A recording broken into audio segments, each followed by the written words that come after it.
안녕하세요. 머라카노입니다. 3월 4일부터 한미연합훈련이 강행되는데요. 오늘은 미국이 도대체 왜 바다 건너 한국에서 대규모 전쟁 연습을 하는지 알아봅니다. 미 군사 패권의 몰락. 2021년 7월 2일 미국에게 치욕적인 날이었습니다. 아프가니스탄 바그람 공군기지에서 미군이 완전히 도망치면서 20년 만에 탈레반의 승리, 미국의 완패가 확정된 날이었죠. 이 패배는 각종 전쟁으로 이익을 취해온 미국의 패권이 무너지는 모습을 상징적으로 보여줬습니다.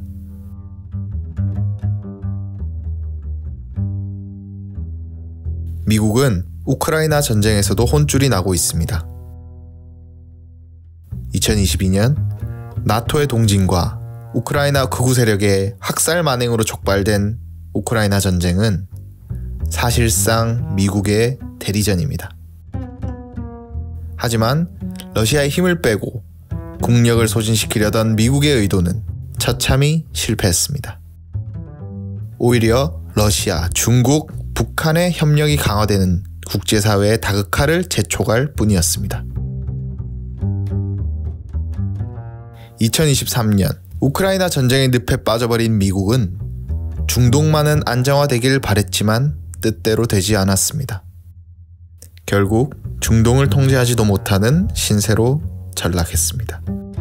이스라엘의 팔레스타인 학살이 도를 넘었고 팔레스타인을 지지하는 국제 여론이 높아졌습니다. 심지어 미군 병사가 팔레스타인의 자유를 외치며 분신까지 할 정도로 저항운동이 폭발하고 있습니다.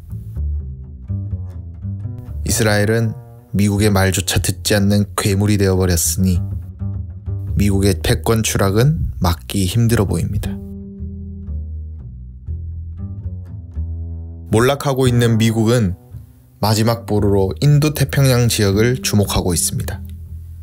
그 중에서도 동북아 지역은 핵심 중의 핵심입니다.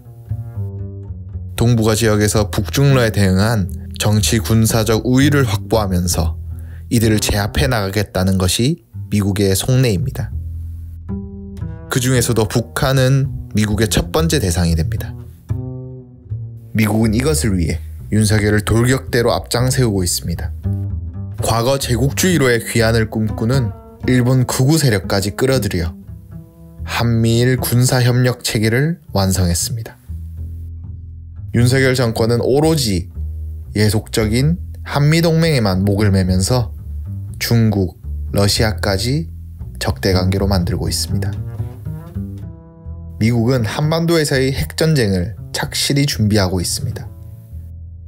오는 8월 한미연합훈련에서는 핵무기 활용에 대한 훈련까지 한다고 하니 한반도 핵전쟁은 이제 남의 나라 일이 아니게 됐습니다.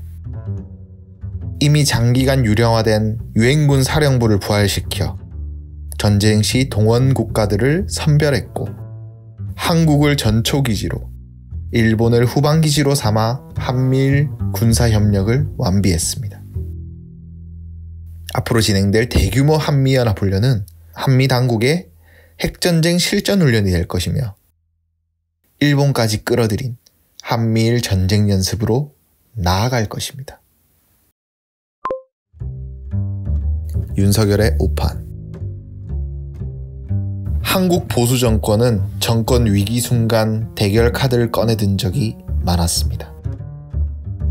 총선에 올인하고 있는 윤석열 정권은 여론이 생각처럼 받쳐주지 않자 결국 대결 카드를 만지작거리고 있습니다. 매우 위험한 생각입니다.